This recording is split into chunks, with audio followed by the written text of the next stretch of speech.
Hola minuteros, ¿cómo están? Bienvenidos a un nuevo video de este curso.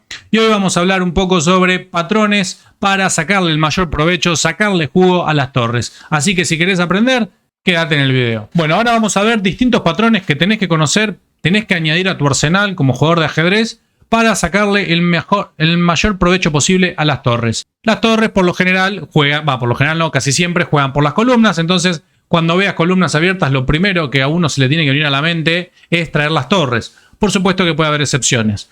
Pero en este caso, el negro tiene la torre en la columna D. Y algo muy típico cuando uno quiere adueñarse de una columna es doblarse. Juega torre D2, torre D7 para luego doblarse y tratar de dominar esa columna. Recordá eso, una de las formas de aprovechar una columna es doblarte primero que tu rival porque a veces no te va a poder luchar. Este quizás no sea el caso, pero recordá eso. Segundo ejemplo, tenemos una situación en la cual hay tensión en la columna A, ¿no? Tensión de peones. Y acá, en estos momentos, es interesante considerar primero doblarme en la columna y abrir cuando yo quiero. Porque si, por ejemplo, como y me intento doblar, mi rival saca el caballo y me primerea, me madruga. ¿Qué significa eso? Que se dobló primero, entonces voy a perder la columna, ¿no? Y en este caso la lucha por la columna A es muy importante. Entonces, ¿por qué voy a perder la columna? Porque si como, me comen y me quedo con la columna. Entonces muchas veces ganar la columna, primerear al rival, es importantísimo. Entonces aquí el negro hace torre A6, con lo cual si las blancas captura y por ejemplo sacan el caballo, nos doblamos y tenemos presión sobre el peón retrasado de A3, con lo cual alguna pieza del rival va a tener que quedar atada ahí. Lo cual fue un triunfo para el negro. Entonces, por ejemplo, si la partida sigue, nos doblamos y ahora estamos amenazando abrir la columna cuando nosotros queramos, ¿no? Por ejemplo, caballo B1, B5, caballo C3, bueno, caballo B3 haciendo que la torre se vaya, y peón por peón, y la columna va a ser de las negras. Este es un ejemplo quizás un poquito más complejo, pero siempre recordá eso. Recordá que cuando hay tensión en una columna, considerá ver si te doblás y abrís cuando quieras. Una de las cosas que uno tiene que lograr dominar bien es este tema de no perder los nervios y querer resolver rápido, ¿no? Considerar mantener la tensión de peones es algo que uno tiene que tener muy, pero muy en cuenta, ¿no? Entonces, aquí mantenemos la tensión, nos doblamos y abrimos cuando queremos. Otra idea muy típica y muy importante porque a veces por el control de la columna se define una partida. Tercer ejemplo. Este probablemente lo conozcan por una partida de Karpov, el tapón de Karpov se llama, ¿no? ¿Qué significa? Nosotros queremos apoderarnos de la columna C, entonces lo que hace el blanco acá es intentar triplicarse, pero primero, como le están por luchar la columna inmediatamente, lo que hace es alfil C7, pone un tapón, por ejemplo la dama se retira, y luego de esa jugada hace torre B3 para torre C3, triplicarse y cuando se le antoje destapar.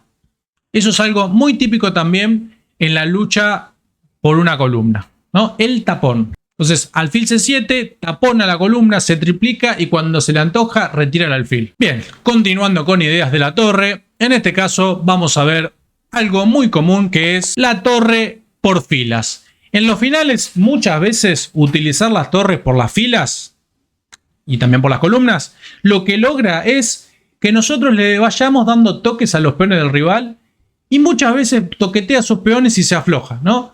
En este caso, el blanco retira la torre A3 para mantener la opción abierta de utilizar la torre por filas.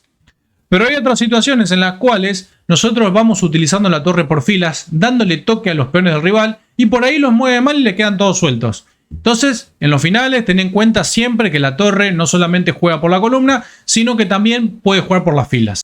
Segundo ejemplo de esto, una partida de Lasker que iba de negras contra Marshall, que juega torre B8, golpea al peón y luego que el peón avanza, juega torre B5 utilizando lo que es esta idea de las torres por fila, ¿no? Ahora, por ejemplo, se amenaza torre H5 y hay que ver si el rival toquetea y afloja el de G3, hay que ver qué va a hacer, ¿no? Entonces, esto parece muy simple, parece inofensivo, pero les puedo asegurar que puede dar muchos puntos.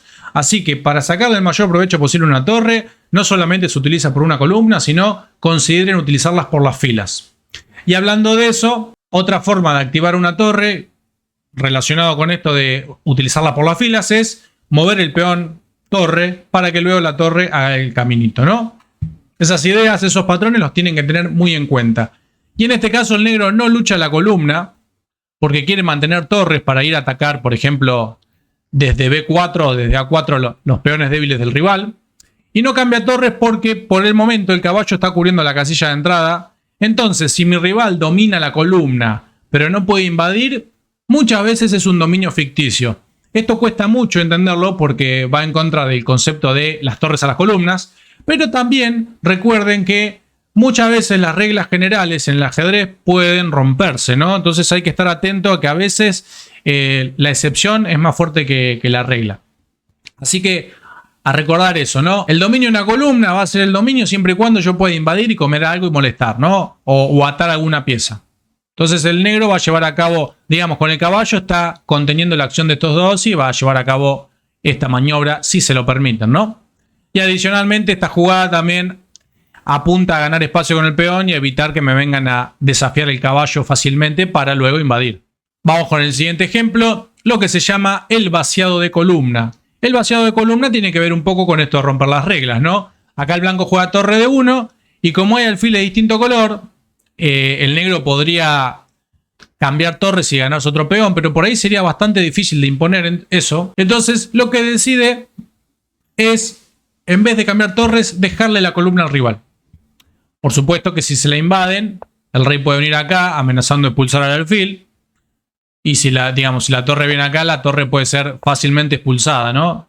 Y acá va a haber problemas. Entonces, a veces hay situaciones en las cuales nos vamos de la columna, como en este caso. Eso es otra cosa, es un concepto de avanzada que hay que tenerlo en cuenta. Y por último, vamos a ver otro caso de vaciado de columna en el cual un rival deja la columna.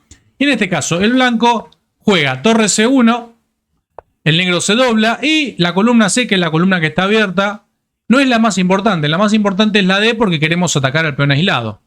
Y lo que vio el blanco acá, que fue muy concreto, es que si le invaden, gana un tiempo sobre el caballo con la amenaza, luego defiende y luego finalmente el alfil desde B3. Fíjense que también acá hubo mejora de alfil, ¿no?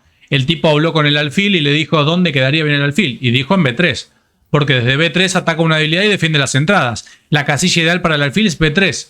Y lo pudo lograr mediante amenazas, ¿no?